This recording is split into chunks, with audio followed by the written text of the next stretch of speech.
Ini salah satu bukti yang menguatkan bahwa Roy Suryo dan Rismond itu peneliti abal-abal. Dalam program Head to Head di CNN Indonesia, Roy Suryo dan Rismond lebih percaya polling di medsos dibanding survei. Padahal survei sudah lebih teruji karena menggunakan metode penelitian ilmiah. Itu kenapa survei yang lebih banyak dipakai dalam pilkada atau pemilu dibanding polling. Tapi begitulah, karena survei itu tidak sesuai harapan mereka, maka mereka tidak terima. Alhasil, Rismond dan Roy Suryo malah dipermalukan A.J. Alfarabi, Direktur LSI DNCA. Supaya lebih jelas, yuk kita simak bersama video berikut ini. Ya, kalau survei yang tidak disukai dengan selera kita, kemudian kita menyatakan bahwa itu survei pesanan, saya pikir kita nonton drama Korea aja Bang, karena kita bisa pilih endingnya sesuai selera kita gitu ya. Jangan sampai hari ini akhirnya dengan tidak sebut nama, kemudian muncul polemik di publik. Ada survei-survei yang menyatakan sekian persen ya, itu masih yakin ijazah Jokowi asli. Ada pula akhirnya Iwan Fals menyatakan apa? 72% percaya ijazah itu palsu. Kenapa? Karena tidak pernah dimunculkan. Karena disebutkan survei. Saya ke Mas Haji sekarang. Saya tambahkan lagi. Padahal saya hari ke Mas Haji sekarang. Yang dibutuhkan bukan survei, bukan juga reuni-reuni, tapi yang dibutuhkan bukti, dan bukti itu adalah ijazah asli. Demikian. Kita kasih kesempatan karena ini juga Anda selalu mengatakan ini penelitian dan lain, kita kasih kesempatan survei. Mas Haji, seperti apa sebenarnya hasil survei yang kemudian menyatakan bahwa lebih dari 70% tidak percaya bahwa ijazah Jokowi palsu? Iya, yang pertama gini Mbak Elvira, dalam politik itu ada istilah don't feed the trolls in politics. Ya, memang isu ini napasnya panjang ya, karena beberapa hal. Pertama bahwa saya melihat respon Pak Jokowi dengan menyatakan bahwa ada skenario besar atau ada tokoh besar, itu sebetulnya memperpanjang napas isu ini. Nah ya. itu. Kalau kita bicara soal legitimasi ya isu ini, sebetulnya isu ini jelas, clear ya. Kita lihat survei menunjukkan ya, bukan hanya LSI, sebelumnya indikator juga menyatakan hal yang sama ya, bahwa kurang lebih di atas 70% ya tidak percaya dengan isu ini ya. Karena apa? Yang pertama adalah ini ibarat kalau virus ya, virus, daya rusak sebuah virus itu sangat tergantung pada daya tahan tubuh seorang. Apalagi kemudian daya tahan tubuh itu sudah ditambah dengan vaksin ya. Isu ijazah palsu Pak Jokowi itu berhadapan dengan rekam jejak Pak Jokowi ya, suka atau tidak suka ya, itu sudah dibangun sejak lama ya. Kita mungkin di dalam ruangan ini atau dalam survei kita terlihat bahwa masyarakat kelas menengah atas itu sebetulnya yang lebih banyak percaya dengan isu ijazah palsu Jokowi. Tapi kita harus membayangkan bahwa masyarakat secara mayoritas itu sebetulnya tidak terlalu peduli dengan isu ini. Sehingga isu ini sebetulnya tidak berresonansi di kalangan pemilih kelas bawah. Itu yang pertama. Yang kedua, saya melihat bahwa memang tidak bisa dilepas bahwa walaupun ini ada sisi proses hukum masih berjalan, tapi tidak bisa kita lepas bahwa ada konteks politik dalam isu ini ya. Dan apa yang disampaikan oleh Pak Jokowi, saya pikir itu bagian dari bagaimana kemudian merubah tone dari isu ini ya. Jadi ibarat Pak Jokowi sebetulnya lagi istilah playmaker ini main defensif sekaligus ofensif ya. Defensif dalam arti bahwa beliau ingin merubah tuduhan atau isu ijazah palsu ini bukan hanya soal serangan terhadap personal dirinya, tapi ini bagian dari ada manuver politik yang ada di belakangnya. Itu yang pertama. Yang kedua, terkait dengan tokoh, saya pikir ini juga pesan politik yang sangat kuat ya, bahwa beliau tahu siapa yang bermain di balik ini, walaupun tidak menyebut nama ya. Tapi dengan tidak menyebut nama, sebetulnya Pak Jokowi memberikan ruang negosiasi bagi siapapun ya yang kemudian dianggap sebagai aktor di balik isu ini ya. Maksudnya membuka ruang negosiasi? Iya, artinya bahwa sebagai mantan kepala negara ya, mungkin beliau melihat bahwa ada aktor yang mungkin sengaja atau tidak ya menikmati isu yang sedang berkembang. Karena dalam politik ya, serangan itu tidak hanya dituju pada masa lalu ya. Isu lama yang digoreng kembali, ini kan isu lama yang selalu muncul ketika relevansi politik Pak Jokowi lagi tinggi-tingginya ya. Ketika menjelang Pilpres 2014 isu ini muncul, 2019 isu ini muncul. Sekarang ketika orang sedang dalam periode melakukan evaluasi terhadap legasi Pak Jokowi, ini isu ini juga muncul. Kita tahu bahwa ini memang ada pertarungan pengaruh Ya, bukan hanya soal masa lalu, tapi ini terkait dengan kontestasi politik masa depan. Bagaimana kemudian pengaruh Pak Jokowi, afiliasi politik Pak Jokowi, ya, itu masih punya pengaruh dalam kontestasi politik 2029 dan 2034. Dan apakah artinya juga ada irisan begitu dengan Pilpres 2024? Karena beberapa waktu lalu kuasa hukum dari Pak Jokowi mengatakan mungkin saja ini beririsan dengan hasil pemilu sebelumnya. Ya, Mas Haji, kita akan bahas usai jeda. Mas Haji, langsung saja pertanyaan saya tadi, apakah kemudian ini ada irisan juga begitu dengan isu-isu Pilpres 2024? Ya, jelas ya, kalau dalam teori kita sebut sebagai confirmation bias ya. Karena kalau kita lihat pemilih Pak Anies dan pemilih Pak Ganjar itu adalah pemilih yang paling banyak kalau dari total 12,2% ya. Karena di survei kita menunjukkan bahwa ada 12,2% yang percaya. Kalau di surveinya Mas Burhan kurang lebih sekitar 16-19% ya. Tapi dari sisi breakdown data kita lihat ada kesamaan ya, bahwa memang ada confirmation bias ya. Jadi mereka yang mereka cenderung mencari atau meyakini informasi yang sesuai dengan pandangan politik mereka sebelumnya. Jadi memang sebetulnya pemilih yang percaya terhadap isu ijazah palsu Pak Jokowi adalah pemilih yang memang sudah lama itu mengkritik atau tidak setuju dengan pertama mungkin rekam jejak Pak Jokowi sendiri, ataupun pemilih yang memang sudah lama mengkritisi kebijakan Pak Jokowi. Jadi ada resonansi di pemilih di sini. Jadi kalau kita lihat dari data 74,6% pemilih yang tidak percaya, ini menunjukkan bahwa pemilih cenderung melihat isu ijazah palsu Pak Jokowi ini sebagai isu yang spekulatif ya, tidak didasari pada bukti yang kuat ya, tapi bertahan karena ada polarisasi politik. Ya, jadi memang ada sisi sentimen politik yang bermain sehingga isu ini punya resonansi. Ya, kalau kita tanya di masyarakat kelas menengah atas, kenapa kemudian itu punya gaung? Karena memang tipikal ya, nature-nya pemilih kelas menengah atas adalah pemilih yang skeptis terhadap otoritas. Ya, mereka cenderung sebetulnya, ini juga sebetulnya menjadi paradoks ya, karena pemilih kelas menengah atas termasuk teman-teman mahasiswa ini kan kita mengakses informasi lebih banyak, ya, mengakses informasi lebih banyak, lebih variatif, tapi memang cenderung skeptis terhadap otoritas. Itulah karakter pemilih kelas menengah atas. Ini berbeda dengan pemilih kelas bawah. Jadi sebetulnya ini bisa dijelaskan secara objektif. Jadi bagi saya sebetulnya isu ini sudah selesai, ya. Artinya apa yang disampaikan oleh Bang Roy, ya, Bang Rismon, ya, sebetulnya ada resonansinya, tapi resonansinya terbatas, ya. Kalau ini kemudian sebaliknya ya, tadi ini kan istilahnya echo chamber aja. Karena kita berada di kelompok kelas menengah atas, kita merasa bahwa isu ini kuat, tapi ternyata tidak. Ya, isu ini di bawah, di level bawah, ini bukan isu yang menjadi perhatian, ya. Dan kalau kemudian kita membayangkan sebaliknya bahwa ternyata mayoritas pemilih kita percaya dengan isu ijazah palsu, maka ini bukan hanya persoalan trust terhadap Pak Jokowi, ini juga adalah persoalan trust terhadap negara kita. Karena Pak Jokowi melewati proses pemilu mulai dari wali kota, gubernur sampai presiden 2 periode. Jadi ini persoalan sangat besar. Ada distrust, ada delegitimasi bukan hanya ke personal Pak Jokowi, tapi delegitimasi terhadap negara, dan saya pikir itu dalam taraf yang sangat berbahaya.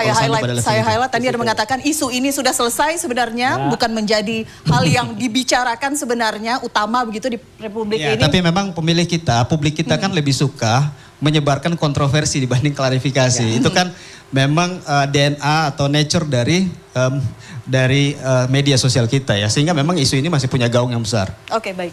Itu data tersebar di web, makanya saya bilang ya ini dibantah dengan data-data web juga. Ya. Itu lebih representatif daripada yang sudah konvensional, dan ini biasnya sangat besar. Karena apa? Semakin kecil sampel, maka biasnya itu semakin besar. Itu pelajaran statistik yang saya pelajari. Jadi jangan diklaim 1.200 sampel ini langsung ditampilkan tadi itu tidak percaya, tidak jawab, tidak.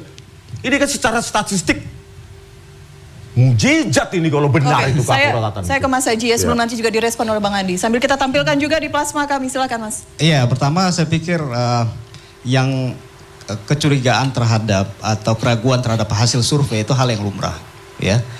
Dalam demokrasi yang membedakan antara seorang intelektual dan seorang buzzer adalah cara kita membuktikan keraguan itu, ya. Apa yang disampaikan oleh Bang Rismon ini sebetulnya udah 15 tahun lalu. Jadi saya pikir telat kalau Bang Rismon mempertanyakan soal metodologi ini ya. Karena ini sebetulnya satu perdebatan yang sudah terjadi 15 tahun yang lalu ya.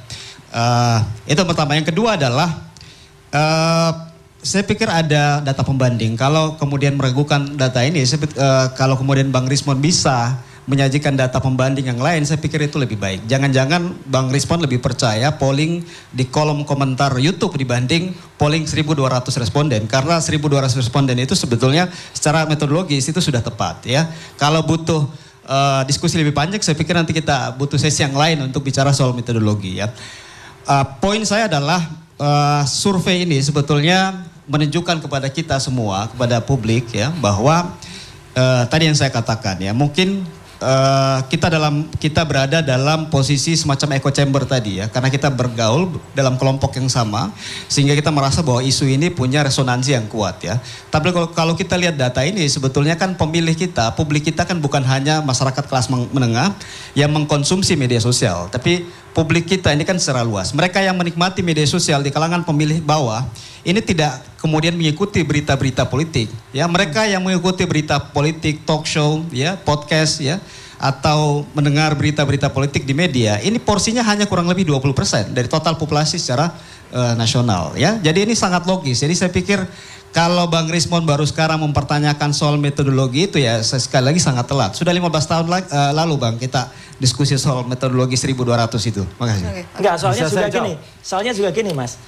Metode survei Anda itu juga saya juga tahu lah, saya juga baca metode. Itu juga sudah dilakukan semenjak lebih dari 10-15 tahun yang lalu, sama juga dengan ada responden, kemudian juga dilihat gini. Padahal sekarang ada metode yang jauh lebih canggih, jauh lebih sophisticated dengan tadi web crawling dan hasilnya sangat beda jauh ya. Saya sebut saja lah drone emprit misalnya. Itu sudah memotret dengan realita. Jadi ibaratnya supaya orang tahu ya, survei yang dilakukan ini surveinya masih secara kalau kita dibilangin secara manual, secara analog gitu ya gitu, terhadap sesuatu yang sifatnya digital. Gak apa Mas, kita nanti diskusi lebih tajam lagi. Artinya ini membandingkan antara analog dan digital, surveinya analog yang diselidiki digital. Yang saya sampaikan di awal ya, bahwa kalau ini kasus hukum murni, saya pikir ini napasnya nggak panjang ya. Tapi karena ini ada ya, baik tadi saya sampaikan, suka atau tidak suka, sengaja atau tidak sengaja, atau bagian atau tidak menjadi bagian dari isu besar ini, dugaan publik ke sana ya. Di survei kita itu menunjukkan bahwa ada 64% pemilih kita atau responden kita yang menyatakan bahwa, kita tanyakan sebetulnya ke responden ya, Bang Roy ya, apakah menurut mereka isu ijazah palsu Jokowi ini adalah satu dugaan awal yang perlu dibuktikan ke publik atau ke hukum, atau yang kedua, apakah isu dugaan ijazah palsu ini adalah isu politik? Ya, 64% menyatakan bahwa ini adalah isu politik. Ya.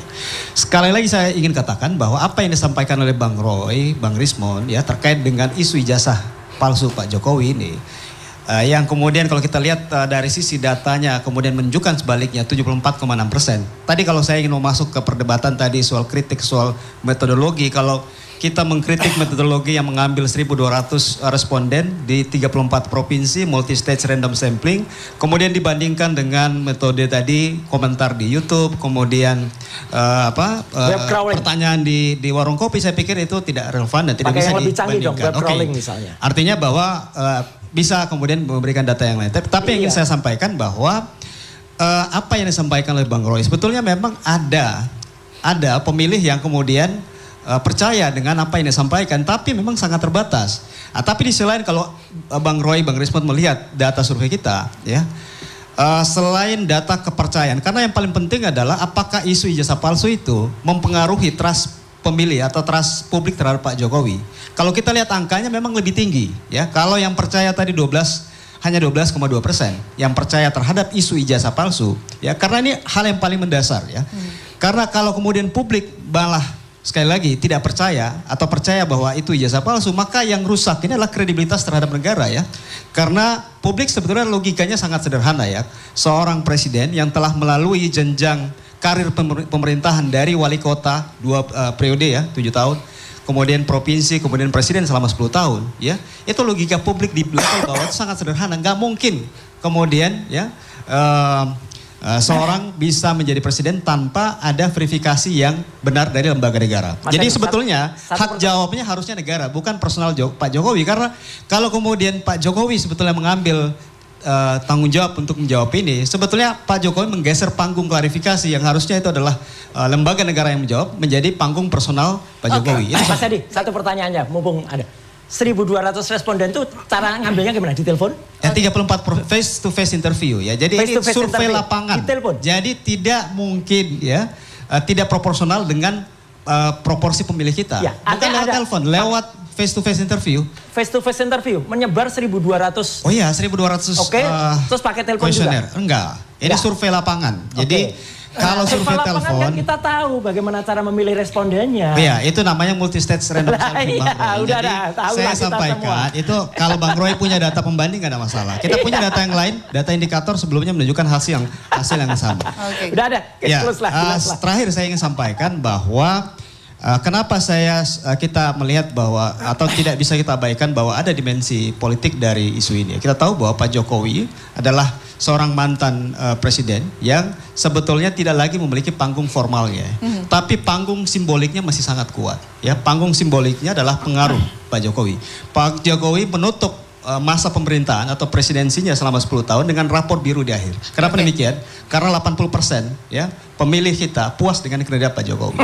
Artinya apa? Bahwa legitimasi simbolik yang begitu kuat, inilah kemudian muncul bahwa dengan isu ijazah ini adalah sebetulnya simbolik ya yang bisa merusak memang kredibilitas atau trust orang terhadap Pak Jokowi, dan itu memang terlihat juga dalam survei. Artinya walaupun terbantahkan kalau tadi ingin tetap berada saat ini posisinya yang disampaikan Mas Roy dengan baju kaosnya itu juga terbantahkan. Karena dengan kondisi ini artinya kan dirugikan. Nilainya buruk itu saya sampaikan lebih buruk sekarang Jokowi. tadi bahwa walaupun 12,2% yang percaya terhadap isu ijazah palsu Pak Jokowi yang disampaikan oleh Bang Roy, Bang Rismon dan kawan-kawan ya, tapi ada 22,6% publik kita yang terganggu kepercayaan mereka terhadap Pak Jokowi karena isu ini. Artinya Pak Jokowi dirugikan? Iya, artinya Pak Jokowi dirugikan. Oleh karena itu kalau kita masuk pada perdebatan sekarang apakah isu ini di-maintain? Akan ada yang mengatakan bahwa isu ini di-maintain oleh Pak Jokowi. Saya nggak percaya isu ini dikelola oleh Pak Jokowi karena pertama ini merugikan Pak Jokowi. Pak Jokowi adalah figur yang sudah populer, selesai dengan rapor biru, buat apa isu ini? Justru isu ini ya bisa mendelegitimasi kredibilitas Pak Jokowi. Oke, sampai di situ dulu, kita harus jeda, kami akan kembali sesaat lagi. Ya, kalau survei yang tidak disukai dengan selera kita kemudian kita menyatakan bahwa itu survei pesanan, saya pikir kita nonton drama Korea aja Bang, karena kita bisa pilih endingnya sesuai selera kita gitu ya. Itu pertama. Yang kedua ya, tadi yang disampaikan oleh Bang Rismon, saya pikir sudah itu juga bermasalah kalau kemudian melihat bahwa ketika 1.200 itu dibagi per provinsi ya, proporsinya tidak sama ya, bukan berarti setiap provinsi dengan tadi asumsinya 40 ya, provinsi Jawa Barat dengan populasi penduduk lebih besar itu jumlah respondennya pasti lebih banyak. Tapi gini, ini kan bukan ruang kita untuk bicara soal metodologi. Kalau Bang Rismon mau bisa saya undang nanti ke kantor untuk kita diskusi lebih lanjut soal metodologi. Oke, baik, nanti akan diulang. Tadi belum terjawab, biayanya dari mana? Sumber dananya dari mana? Biaya kita sendiri Bang. Kita setiap tahun itu melaksanakan 2 kali survei nasional. Dari gaji komisaris. Bukan hanya survei tentang elektabilitas partai dan capres ya, semua isu publik kita bertanya, kita melakukan survei tentang IKN ya. Kemarin beberapa waktu lalu kita melakukan survei tentang kepuasan publik terhadap pemerintahan Pak Prabowo. Ada 3 rapor merah, 3 rapor biru, 2 rapor merah ya. Jadi ini adalah potret situasi yang kami sebagai lembaga survei ya, ini punya kepentingan untuk memotret secara periodik. Karena apa? Ini juga menyangkut PR dari secara kelembagaan. Oke, untuk bahas itu kita harus ada 1 episode lagi. Jadi dengan video tadi sudah kelihatan mana peneliti sebenarnya dan mana peneliti yang abal-abal. Peneliti abal-abal hanya lebih percaya metode yang tidak ilmiah seperti polling. Karena polling seperti di YouTube itu hanya sesuai echo chamber. Channel yang mendukung Roy Suryo misalnya, maka di polling itu Roy Suryo akan tinggi. Tapi di channel sebaliknya, maka Roy Suryo bisa menjadi sangat rendah. Jadi tidak bisa digunakan menjadi rujukan. Ya tapi begitulah, namanya juga peneliti abal-abal. Terima kasih, salam kontra narasi.